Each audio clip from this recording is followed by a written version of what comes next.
Local legends.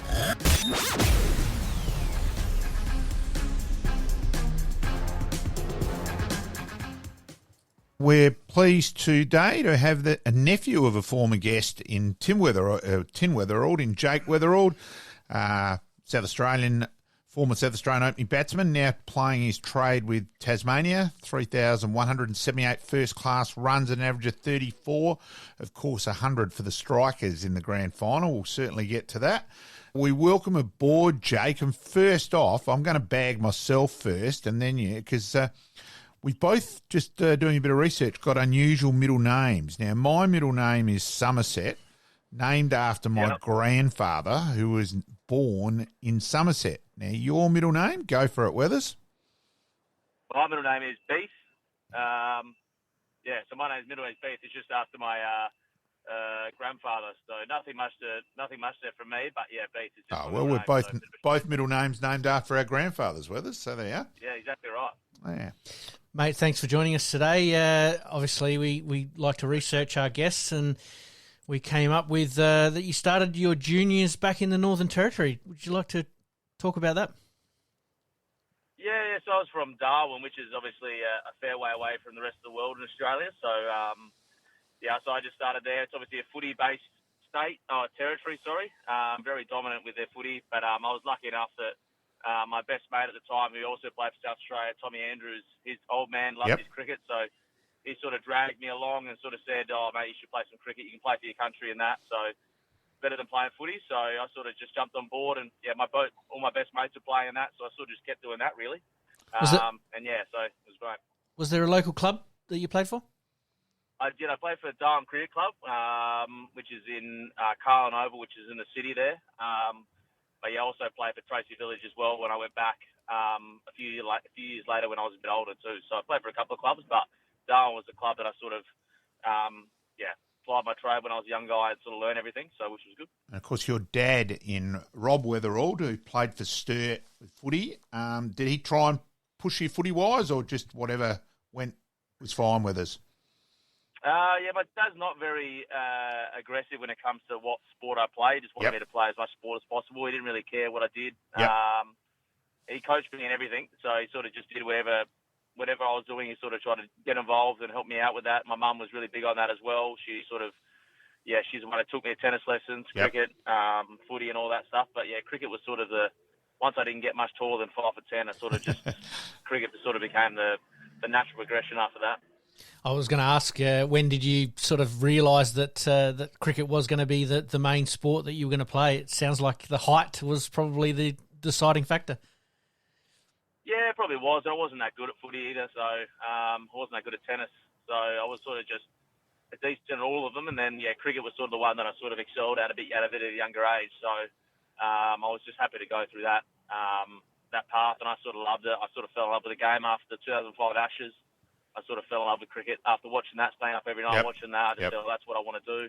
That's, be able to represent your country would be a pretty amazing thing. So I was just, sort of got hooked on cricket from there on, and everything else sort of took a back step after that.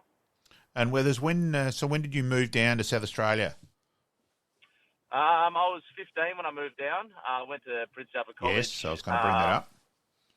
On the back of, probably just more opportunities for education. The education system, while it can be good, I probably needed to, probably needed to sort myself out. Wasn't the best when it came to academics, so my parents sort of sent me down south, thankfully. My mum was a pretty big driver for that. She sort of said, you need to go sort yourself out. So I moved down when I was 15 to boarding school, and then, it sort of helped me probably pursue other avenues of, obviously sport, academics, and all that sort of stuff. So it was a great move, really. And did you just play for the school at that stage, or were you involved with the club?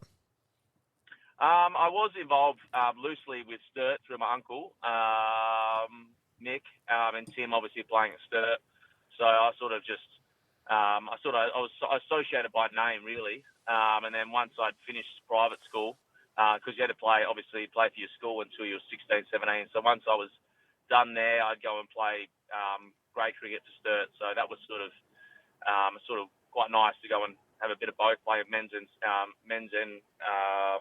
kids cricket, so it was good. And, of course, you opened at Prince's with Kelvin Smith generally, wasn't it? Yeah, it was, yeah. So we had a pretty good, pretty strong side. It's actually we didn't lose many games. Was Opes playing then? I'm trying to think. Was Elliot Opie playing then, or is he a bit after that? Just trying to remember. He was a bit after me. Yeah. He was a bit before me, sorry. Right. I was just trying to get my years right. Yeah. Yeah. And Tommy Andrews as well in our team. Yeah. So we had quite a strong side. Right. So we're quite lucky. And then at Sturt, Sturt, and then you decided to go to uni, which Mick took brilliantly, didn't he?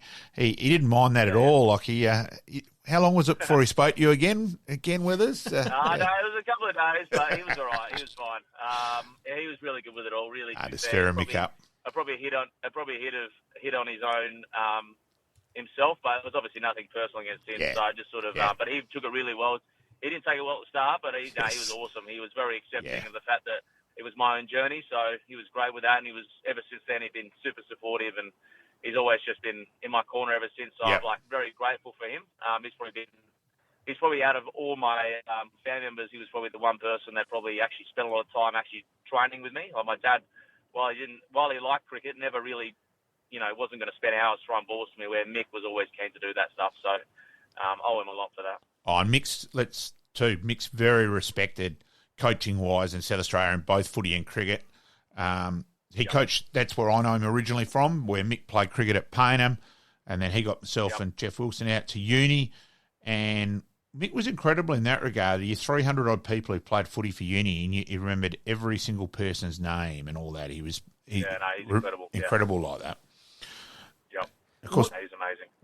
Yeah, so playing at uni, you sort of arrived then at uni, didn't you, in terms of some runs and push your name from there?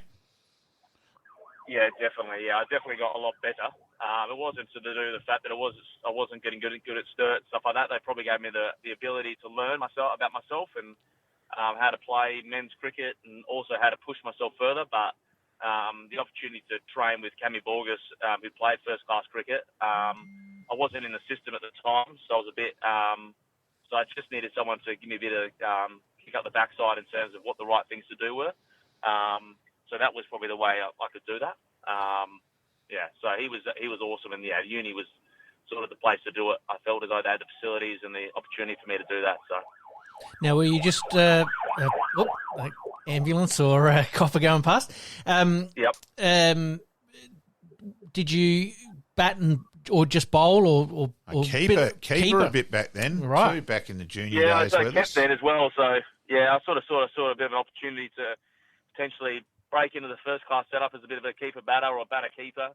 I wasn't that great with the gloves at all, to be fair, but I said, if I can have a second string to my bow, I'm happy to do that. So I sort of went across the opportunity to keep. And I reckon you're a bit better keeper than what you're putting yourself down a bit there, Weathers, too. I reckon you were a fair keeper. Yep.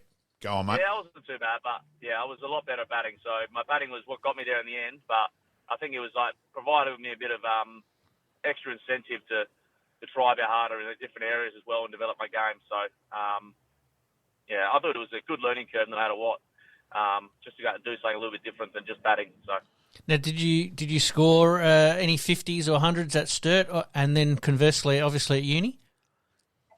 Yeah, so I probably made a few scores over the batting. They were very good, very patient with me. I was lucky to have the Borges brothers when I was playing there. So I sort of had someone to open with that was quite established in South Australian cricket. Obviously played a few first-class games and stuff. And then, so when I made a few scores, it was good. But then when I went across to uni, it sort of blossomed a bit more. I sort of started consistently making hundreds, and I was sort of started to dominate grade cricket, which was ultimately the way you need to be if you wanted to play first-class cricket. So then debuted for South Australia in 2016. I will be honest, Weathers, so go along to a Shield game. As you know, I'm a Shield moron. We tend to know each other in terms of that regard, the people who are. And you're fielding at square leg and gully and that. And I was actually standing with James Pike. And I'm pissing myself laughing. And he's going, "What the hell's so funny?" And I said, "Because watching Jake is just like watching a junior Tim all over again. Your mannerisms were just so ridiculously identical. It was funny. It's amazing, eh? Yeah, you never pick that up when you're playing yourself, but yeah, it was awesome that someone could pick that up. Yeah, it's so cool, isn't it? It was, and it was obviously a link there with knowing, obviously knowing Tim well over the years and Mick and that. So obviously I was drawn to follow you immediately in that regard. And and of course the Shield final was frustrating, Weathers, in terms of against Victoria at the Bay. We're still waiting. Yep. We're still waiting for Hanscom to be given out LBW off Chad Sayers, the plumbest LBW I've ever seen. And you hit him really well to start with, and unfortunately you got out, I reckon, to Dan Christian just before lunch, I reckon, on the first day on memory, Weathers, where you batted well in both innings, but unfortunately we just needed someone to really go on and get a decent 100 in that game, and we sort of stuffed it up a little bit.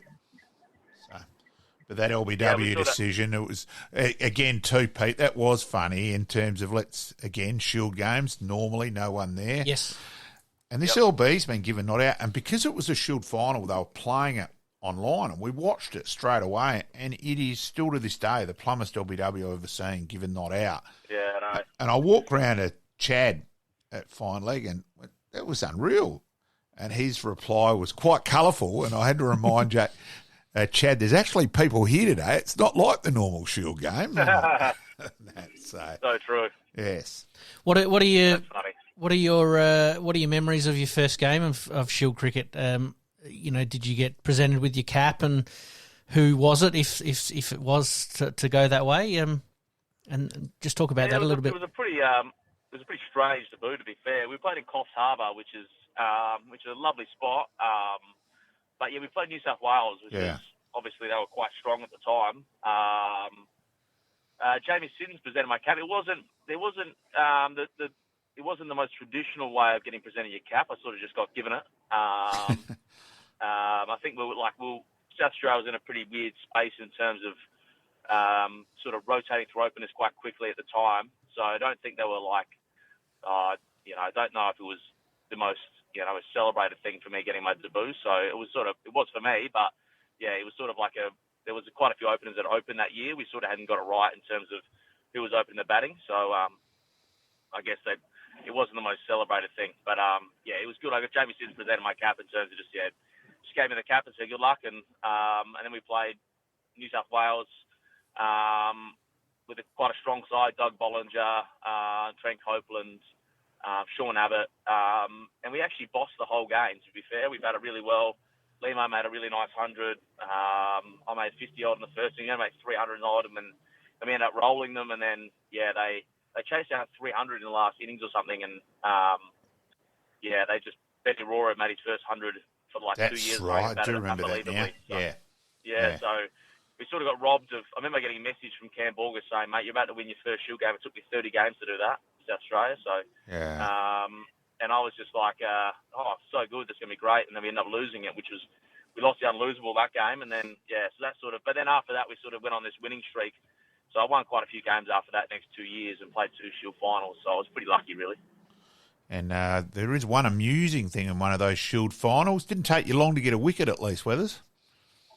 No, it didn't. No, I always said to Hetty, if you bowled me, mate, I'll go change the game for you. We didn't really change that game, to be fair. We did it for 2.5 days. So I was a bit, but I was excited to bowl. I was ecstatic at that time just to have an opportunity to do something different. I'd been fielding for so long, and I was just in Alice Springs. It was so hot, and it was just needed some excitement out of that game. Once the first 2 days were done and the game was pretty much dead and buried, there wasn't much to sort of celebrate after that. Yeah. So who did you get? I got Aaron Finch, which I was pretty happy with. I remind him constantly when I see him. So make sure any interview he does with you, I want to make sure that's brought up every time with us. All right? Yeah, exactly right, 100%. And of course, then you actually had a big game against Cricket Australia 11, Weathers, in the Matador One Day Cup in 16-17. Yeah, we were lucky. We played them on a very small ground, and sort of kick-started my one-day career as well. So I sort of just walked out. I got dropped by Josh Inglis as well at point. And then I went on made 140 odd or something, whatever it was. And then, it's just sort of one of those games where you want to, get the first 100 in one-day cricket on the board, and then sort of get to play against them was quite lucky, to be fair. I was quite happy with that. And then it sort of just gave me confidence to go out and play a lot more one-day cricket in terms of like how aggressive you want to be and stuff like that. So I was lucky that sort of got a nice stepping stone into domestic one-day cricket. Back to that Shield final in Alice Springs, the one thing out of that game was Alex Carey breaking the Shield record of keeping. And as someone who has watched a lot of Shield cricket, Alex Carey's keeping that year was as good as there's been in Shield cricket. He was incredible. Oh, yeah. He was amazing. Yeah, he was a great year for him. He sort of put him on the map, really, I know everyone thought he was talented with the bat, but, his glove work, Australians have always been very big on having very good glovemen. So I think that was probably the thing holding him back. But then at the same time, once he had that year, sort of courtesy of Chad Sayers getting all the edges, he sort of mopped up the work and did a really good job and was really clean. So I think, credit to him. It was such a good year for him, but he hasn't looked back since. So it's been great for him. Did you score a few runs in that Matador Cup? Yeah, I did score a few runs. Yeah, I was happy with that year. I was happy with it. I actually really enjoyed those Matador Cups. It sort of gave a bit of rhythm to your game as well. You could go and play. You play consistent one-day cricket, where at the moment you sort of just you play a one-day game. You don't have to play for 3 weeks, play a Shield game, and then you rock up and got to play another one. It's sort of just a bit disjointed. So it always find it hard to sort of get rhythm, and the game is moving so dramatically and towards being quite aggressive. So and the scores are going up and up. So the tempo you need to bat with is just altering quicker and quicker every game. So it's just creating it's made it harder, but definitely a good challenge. Of course, since we're interviewing you and you are in WA, and we greatly appreciate you taking a call over in WA with us, but it should be one Shield game which brings back fantastic memories. Let's go through that, where you dominated a Shield game in WA, mate, in 17-18. Yeah, that was a good game, to be fair. It was one of those ones where I was probably a bit short on runs as well. I hadn't batted it that well leading up to that game. And I was sort of in a bit of... I just watched Cameron Bearcroft pile on the hurt, make 200. And then, I just sort of... It was one of those ones where I just walked out there and said, well, bugger it, I'm just going to go out and try to tee off a little bit here. Try to put myself in a good position to score, and thankfully, it all worked out after that. It's just one of those games where you just see it like beach balls, and the whack is such a great place to play, so I was very lucky. Yeah, he's got 152 off 160 balls in the first dig, and then 143 to get us home in the second dig, Weathers. Yeah, I know. Yeah, it was one of those very rare times in your career where you feel good both innings. I've never played in a game ever since then. You talk to so many cricketers around the world and domestically about batting, and they're just like, you know what, there's just never a time in your life where you feel like you're in twice in a row. I was just lucky that that day happened, and against a good attack, I was very, very proud moment, I guess. Now, Jake, we will go to a serious question. Like, I reckon people would watch you and think, oh, he's a sort of happy-go-lucky bloke and all that, and I think... Probably like all of us, we're probably guilty of hiding what we really are a bit. And I think you probably need to know Jake Weatherald to realise, no, he's pretty intense and pretty sweet, fair dinkum about making it. And so you've gone through some mental health challenges and been really honest about it, Jake. And we are getting better as blokes, but we've still got a long way to go. Just cover that, go wherever direction you want to there, Jake. It's one of those things that it's obviously one of those. I mean, it's quite public because you play in a sport that's so revered in Australia. It's such a, but also you try to be respectful of the fact that you don't want to devalue, the sport you're in as well by making decisions to step away. So, but I was always big on the fact that, like, if I wanted to be a great partner and a great person, that I needed to step away from cricket in order to do that. I probably felt as though that cricket became.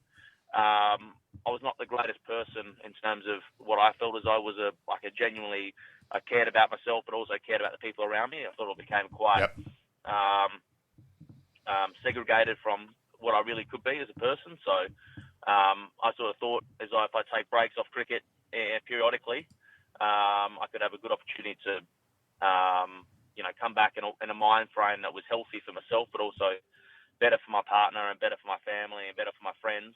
But also, make sure that when I am playing cricket, I'm doing the best I can. I'm not just,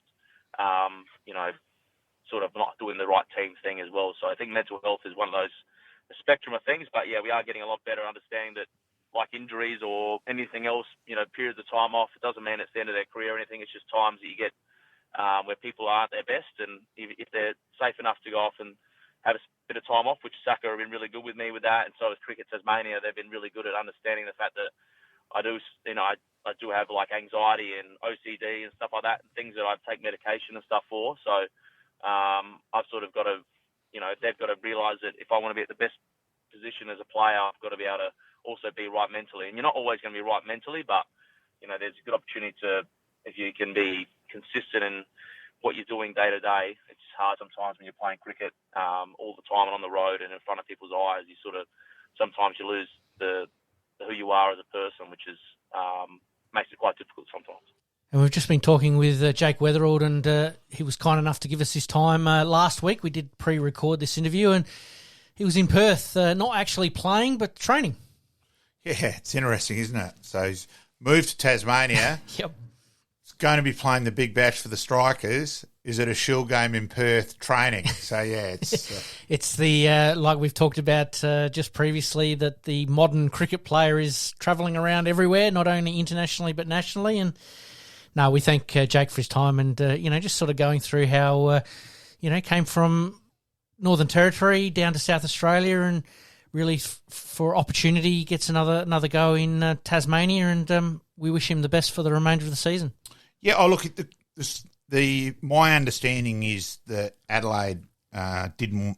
He left of his own, but he would have been offered a contract still with the Redbacks.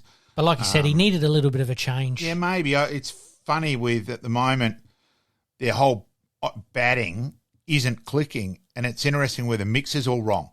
Like you had Hunt and Cardner. At one stage, Cardner had 1 off 34 balls, and I think Hunt was 5 off the other 30. Yes. So after 10 overs, we were none for 6 or so. Like, with Weatherald batting at that stage, we're 30 or 40. Yep.